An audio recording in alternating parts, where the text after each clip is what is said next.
Hello बच्चों, तो चलो कुछ इंपॉर्टेंट क्वेश्चन कर रहे हैं। क्वेश्चन कह रहा है two infinite parallel planes have uniform charge density of sigma 1 and sigma 2। हमारे पास चार्ज डेंसिटी गिवन है प्लेट 1 और प्लेट 2 का, sigma 1 and sigma 2। Determine the electric field at point to the left of the sheet, हमें left में निकालना है, ठीक है। बिटवीन देम दोनों प्लेट के बीच में कितना आएगा, to the right of the sheet और राइट ऑफ द शीट। तो ये डायग्राम देख लो जरा ध्यान से। पहले इलेक्ट्रिक फील्ड में E1 के लिए निकालूंगा, लेफ्ट साइड की बात कर रहे हैं, ए पार्ट करता हूं मैं। Electric field in the region 1 में अगर E1 का वैल्यू निकालूंगा, अरे लेफ्ट में है तो नेगेटिव होगा, क्लियर है। अच्छा, क्या होता था, सिग्मा 1 अपॉन में twice of epsilon not.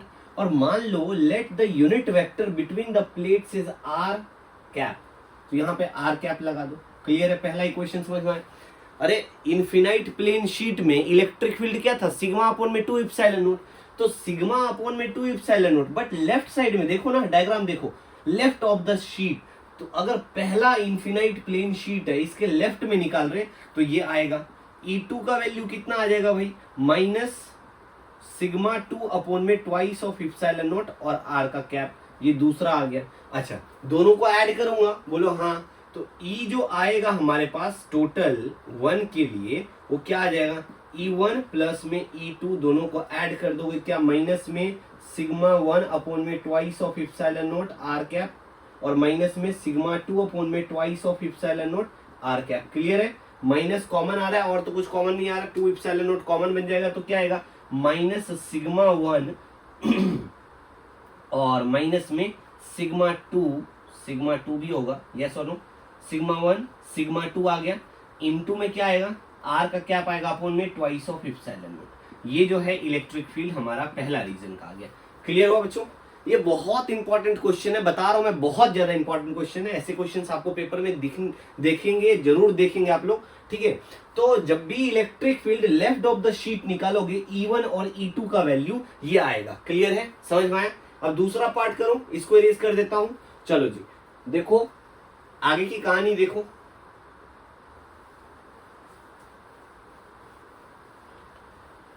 Electric field अब बी पार्ट की अगर मैं बात करूं, बी पार्ट में क्या बोल रहा है, electric field between the plates 1 and 2। तो देखो पहला प्लेट की वजह से इलेक्ट्रिक फील्ड किधर है, राइट की तरफ। अरे इलेक्ट्रिक फील्ड देखो, डायग्राम देखो, इलेक्ट्रिक फील्ड किधर, राइट की तरफ, और दूसरा इलेक्ट्रिक फील्ड किधर है, लेफ्ट की तरफ। तो अगर मैं इलेक्ट्रिक फील्ड की बात करूं, पहला वाला E1 की अगर बात करूंगा, तो क्या आएगा, सिग्मा 1 अपॉन में twice of epsilon naught R cap, पहला आ गया। अच्छा, दूसरा अगर निकालूंगा E2 का वैल्यू, माइनस, क्यों लेफ्ट में है देखो ना, माइनस सिग्मा 2 अपॉन में twice of epsilon naught R का कैप, दूसरा इक्वेशन, दोनों को ऐड कर दो। E बिटवीन द प्लेट्स जो आएगा कितना आ जाएगा, हमारे पास आ जाएगा सिग्मा 1 अपॉन में twice of epsilon not R1 minus में सिग्मा 2 अपॉन में twice of epsilon not R। Clear है बच्चों, क्लियर है, यही बनेगा, समझ में आया। ये आएगा इलेक्ट्रिक फील्ड, ज्यादा से ज्यादा आप एलसीएम ले सकते हो, सिंप्लीफाई कर दोगे तो क्या आ जाएगा, सिग्मा 1 माइनस में सिग्मा 2 अपॉन में twice of epsilon not into में आर कैप, ये आ गया आपका बिटवीन द प्लेट। क्लियर हुआ बच्चों, बिटवीन द प्लेट, समझ में आया, पक्का समझ में आया। अरे आ गया, ठीक है जी। तीसरी कहानी की बात कर ले। अब देखो electric field in the region 3 अगर मैं निकालूंगा, electric field in the region 3 की बात करूं, तो पहला देखो राइट साइड में E1 का वैल्यू कितना आएगा, तो सिग्मा 1 अपॉन में twice of epsilon naught R unit cap, पहला इक्वेशन। E2 भी राइट में है तो ये भी प्लस में आएगा, क्या, twice of E naught R cap, दूसरा इक्वेशन, दोनों को ऐड कर दो। E1 प्लस E2 जो आएगा आपके पास E3 आ जाएगा, है ना। ऐड करेंगे क्या आएगा, सिग्मा 1 अपॉन में twice of epsilon naught plus में सिग्मा और आर कैप भी है, सिग्मा 2 अपॉन में twice of epsilon naught R cap, LCM लेना, सिंप्लीफाई कर लेना, आ जाएगा आंसर। क्लियर हुआ बच्चों? पक्का पक्का समझ में आ गया? दूसरा क्वेश्चन की तरफ बढ़े क्या? ठीक है, इरेज कर दो, दूसरा क्वेश्चन लिखे। चलो जी दूसरा क्वेश्चन देखते हैं।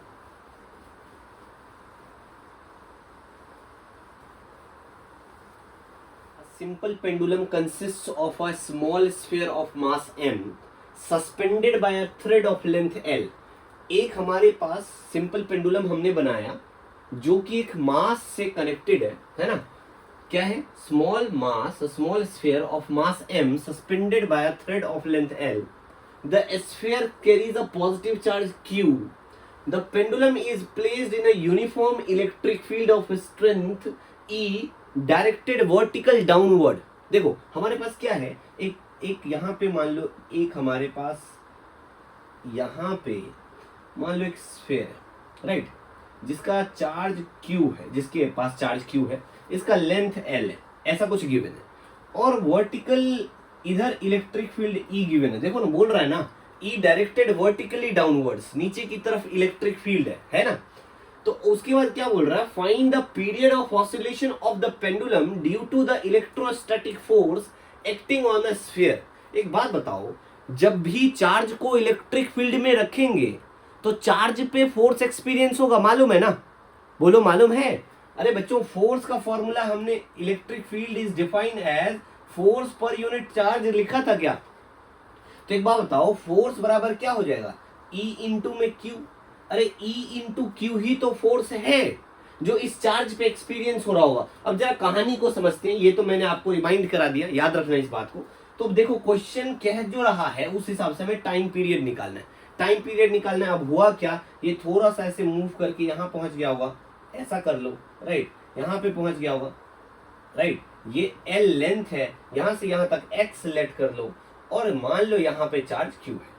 अब हुआ क्या, इस पे जो फोर्स लग रहा होगा उसका एक डायरेक्शन इधर हो गया, एक ऐसा कुछ होगा, एक ऐसा आएगा, तो ये QE फोर्स है, और ये क्या हो जाएगा? QE cos theta. Component draw करो ना बच्चे। अरे वेक्टर रिजोल्यूशन हमने पढ़ा था ना, ये देखो, ये जो है हमारे पास QE है, और ये क्या हो जाएगा? QE sin theta. QE sin theta, यहां से यहां एक्सेलरेशन हुई तो हुआ है QE sin थीटा। तो एक बात बताओ, F equals to QE sin theta लिखूंगा, और अगर मैं sin थीटा का वैल्यू निकालूंगा, इसको मान लो यहां से यहां तक का डिस्टेंस अगर मैंने x लेट करा है, ये वाला डिस्टेंस, ये देखो, ये वाला डिस्टेंस अगर मेरा x है, तो क्या हो जाएगा भाई? sin थीटा बराबर में, क्या मैं ऐसा लिख सकता हूं, परपेंडिकुलर अपॉन हाइपोटेन्यूज। तो परपेंडिकुलर कितना है? x अपॉन में l, कोई दिक्कत नहीं है। तो एक बार बताओ, F equals to Q into E, और sin थीटा के बदले में x बाय l लिख दूंगा। अरे x बाय l लिख दूंगा sin थीटा के बदले में, कोई दिक्कत नहीं। फोर्स को क्या लिखता हूं मैं? ma लिखूंगा। तो एक बार बताओ, QE x बाय l जो आएगा, ये आ गया आपके पास ma। अरे फोर्स ma भी तो होता है। अब एक काम करो, एक्सेलरेशन बराबर में QE x अपॉन में ml लिखूंगा इसको, कोई दिक्कत नहीं। क्लियर है इतनी बात? अच्छा ठीक है, जब इतनी बात आपको समझ में आ गया, acceleration is a double differentiation of position with respect to time, है ना? तो डबल डिफरेंशिएशन में अगर इसको लिखूंगा, क्या लिखूंगा? डी स्क्वायर एक्स अपॉन में डी टी का स्क्वायर बराबर में के, यहां देखो, क्यू इंटू में ई अपॉन में एम एल इंटू में एक्स, ये हो गया आपका। क्लियर है? और ये लेफ्ट साइड में तो नेगेटिव होगा बच्चे, ये माइनस में है, यस और नो, लेफ्ट साइड की बात करो ना, नेगेटिव में आएगा। अच्छा एक बात बताओ, इसी तरह अगर मैं एक्सेलरेशन की बात करूं, अगर पेंडुलम एक्सेलरेट कर रहा होगा, तो उस केस में डी स्क्वायर एक्स अपॉन में डी टी स्क्वायर को क्या मैं माइनस ओमेगा स्क्वायर एक्स भी लिख सकता हूं क्या? कोई दिक्कत तो नहीं है, समझ में आया? क्लियर है?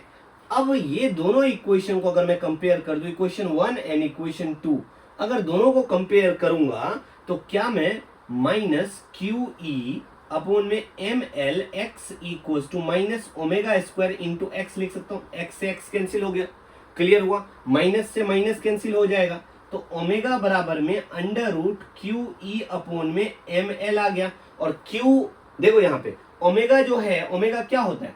2 पाई अपॉन में टी ही तो होता है, 2 पाई बाई टी बराबर में under root Q E upon में एम एल, राइट? ये बात क्लियर है? अब मुझे टाइम का वैल्यू निकालना है, टी को उधर लेके जाऊंगा अगर मैं, इसको आगे अगर सिंप्लीफाई करूं t इक्वल्स टू क्या हो जाएगा भाई, t इधर जाएगा और ये ऊपर आ जाएगा तो 2 पाई ml अपॉन में QE का under root. This is the time period. इस क्वेश्चन का ये है आंसर। क्लियर हुआ बच्चों? समझ में आया क्या? पक्का समझ में आ गया? सच्ची बताओ समझ में आया? पक्का इरेज कर दो? क्वेश्चन समझ में आ गया? चलो जी। अरे एसएचएम हो रहा है ना, एग्जीक्यूट कर रहा है। एसएचएम के लिए एक्सेलरेशन हमने क्या लिखा था? Acceleration minus omega square X के इक्वल ही तो होता है। एक सिंपल पेंडुलम है, एग्जीक्यूट कर रहा है, इलेक्ट्रिक फील्ड के अंदर रखा तो उसमें फोर्स एक्सपीरियंस होगा।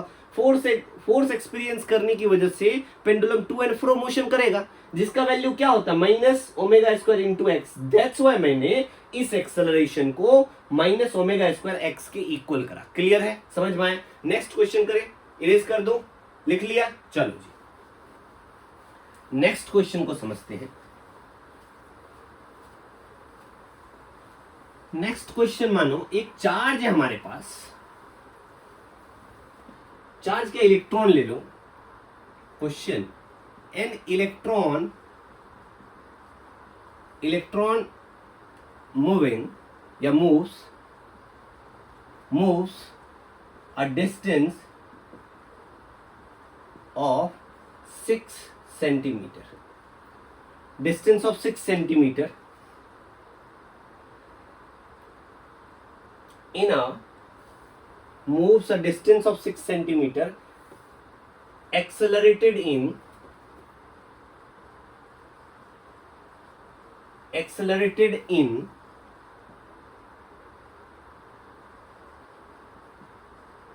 electric field 2 into 10 की पावर 4 न्यूटन पर कूलम। Calculate the time. ठीक है। और आपके पास मास ऑफ इलेक्ट्रॉन गिवन है। इस केस में मास गिवन इलेक्ट्रॉन का 9.1 इंटू 10 की पावर माइनस 31 kg और चार्ज भी गिवन है। कितना होता है भाई चार्ज? 1.6 इंटू 10 की पावर माइनस 19 कूलम। ऐसा क्वेश्चन बोलते हैं, आपको टाइम निकालना है। तो एक बात बताओ, सबसे पहले इलेक्ट्रिक फील्ड और इलेक्ट्रॉन है तो फोर्स तो आ जाएगा। फोर्स का वैल्यू क्या होगा? अरे फोर्स बराबर इलेक्ट्रिक फील्ड इनटू में चार्ज ऑफ इलेक्ट्रॉन, यही तो है फोर्स, यही तो होगा। अभी तो बताइए फॉर्मूला। तो एक बार बताओ, फोर्स इक्वल्स टू ई का वैल्यू क्या? 2 इंटू 10 की पावर 4 इंटू में 1.6 इंटू 10 की पावर माइनस 19 कूलम कर दूंगा, क्योंकि इलेक्ट्रॉन का चार्ज लेना है ना बच्चे, इलेक्ट्रॉन मूव कर रहा है ना। क्लियर है?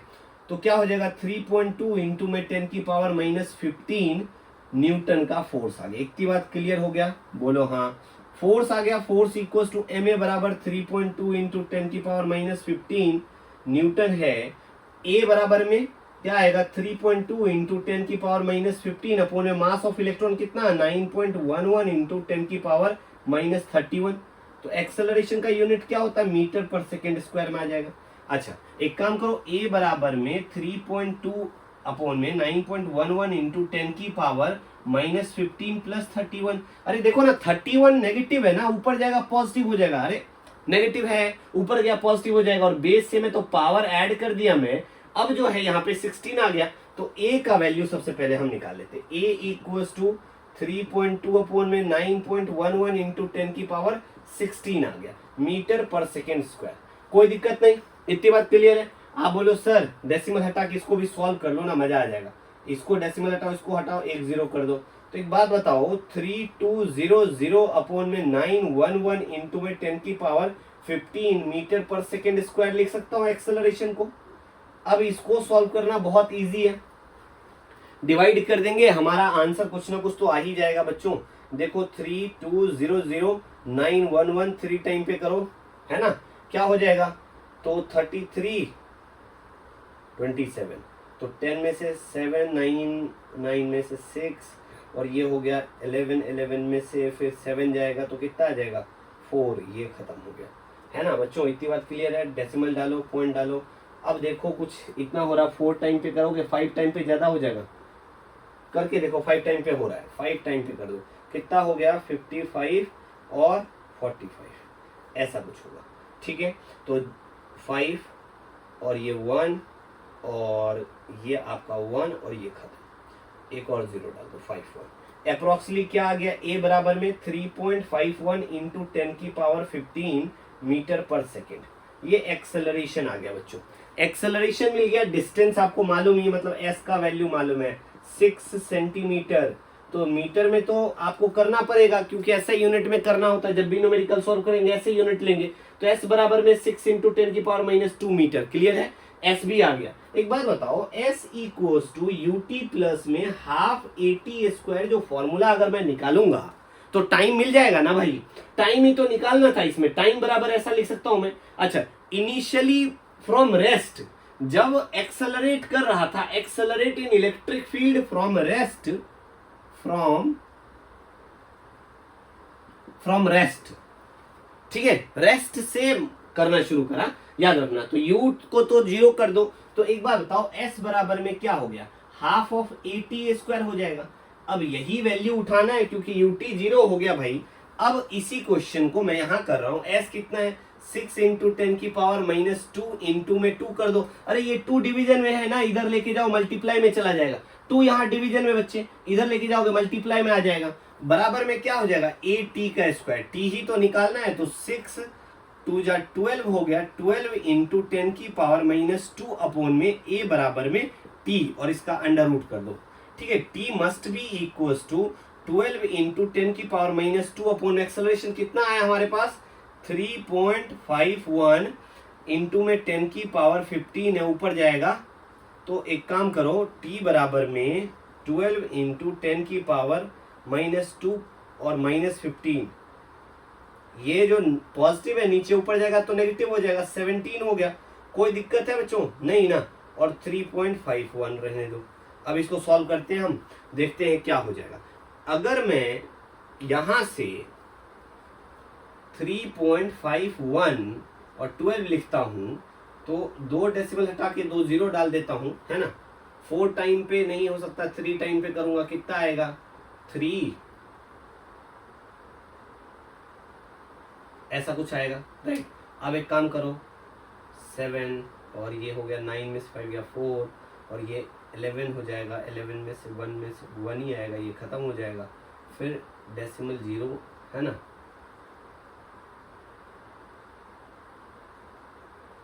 .4 समथिंग। तो t बराबर में 3.4 इंटू 10⁻⁻, इतना आया। अच्छा एक काम करो, यहां से डेसिमल हटाओ, डेसिमल हटाओगे तो एक पावर और इंक्रीज करो, डेसिमल को शिफ्ट कर दो, किधर, इधर राइट में शिफ्ट करोगे। तो एक बार बताओ, 10 इंटू में 10⁻⁻ में 18 हो जाएगा, अंडर रूट टी बराबर यही आएगा, इतना सेकेंड है आंसर।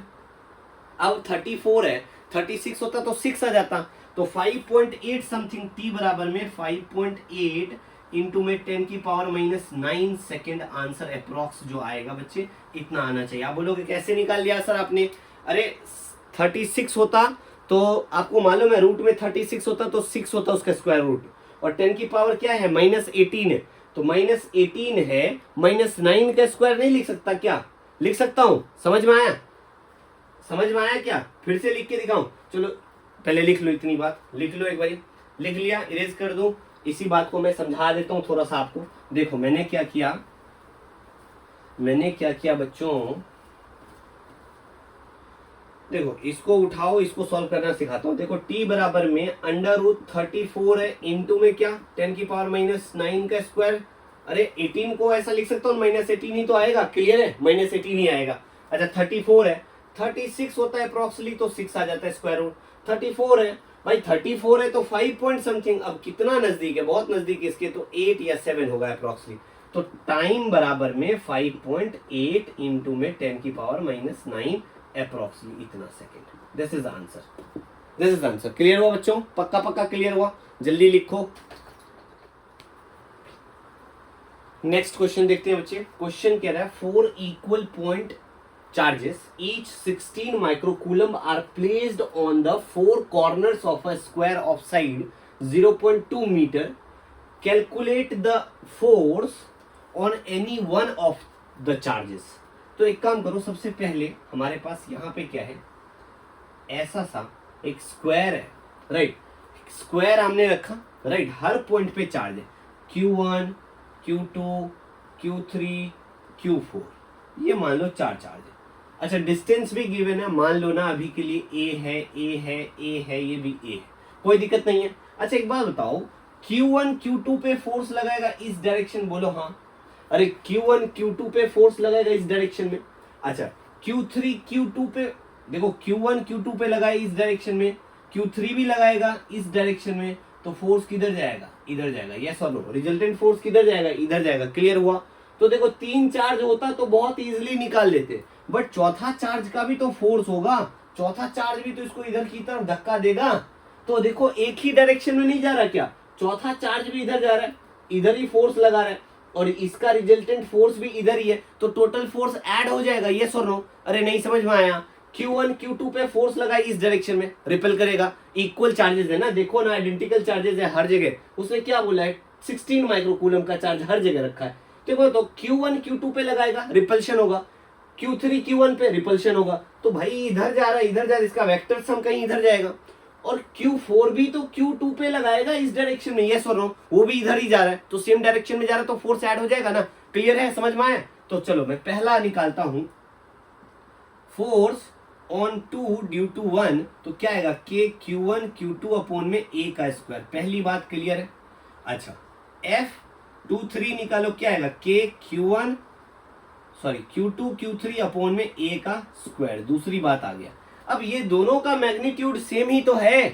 अरे इस दोनों फोर्स का मैग्नीट्यूड सेम ही तो है। देखो ना, K Q1 Q2, और यहाँ पे क्या है, Q2 Q3। आप बोलोगे सर यहाँ पे Q2 Q3 है, यहाँ पे Q1 Q2 है।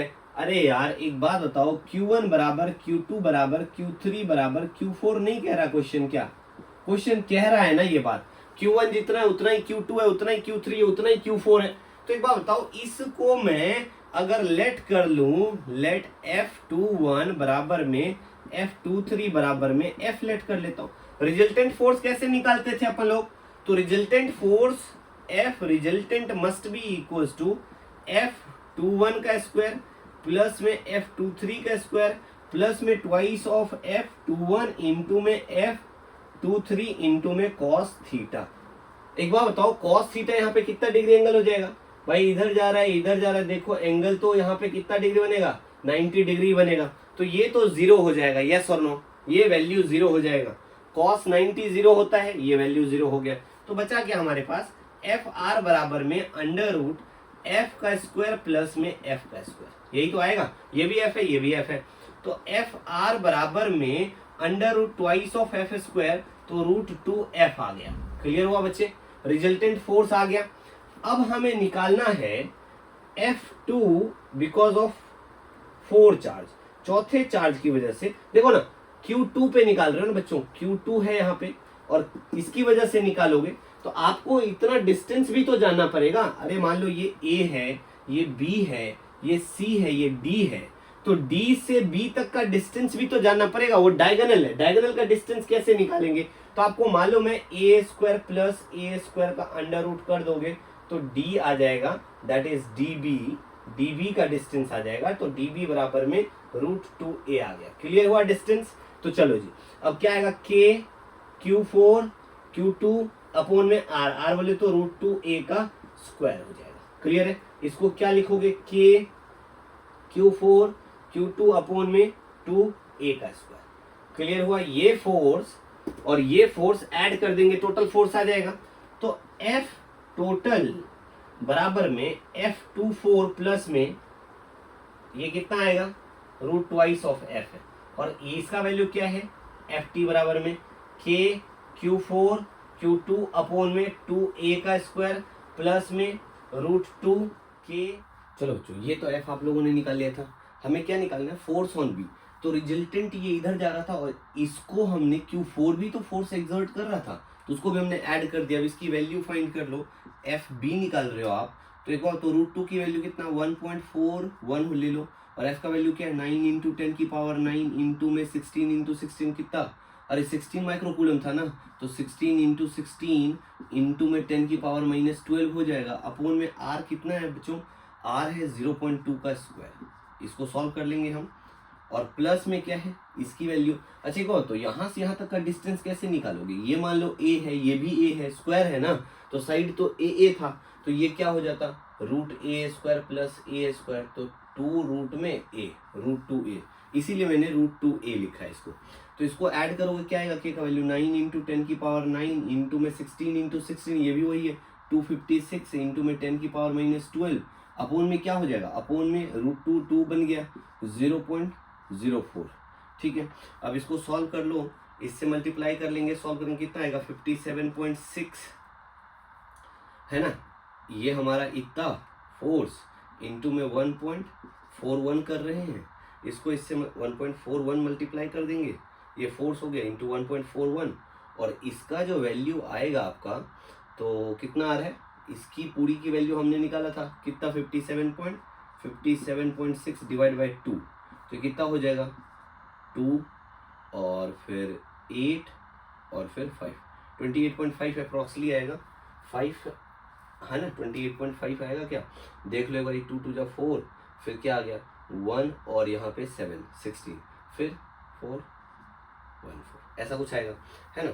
अब इसको सॉल्व करेंगे हम, f इक्वल्स टू, ये तो हमारा 81 पॉइंट कितना आएगा 81.6 अप्रॉक्सली, देख लो 81.5 आ जाएगा इसको सॉल्व करने पे, है ना, ये आएगा प्लस में ये 28.54, जब इसको पूरा सॉल्व करोगे ऐड कर लो कितना आएगा 28.54 प्लस में 81.50 करोगे, 4 आ गया 01 पॉइंट, और ये क्या हो गया 10 1 11, 11 का 1 10 1 11, तो अप्रॉक्सली जो है 111.04 न्यूटन का फोर्स अप्रॉक्स में आएगा।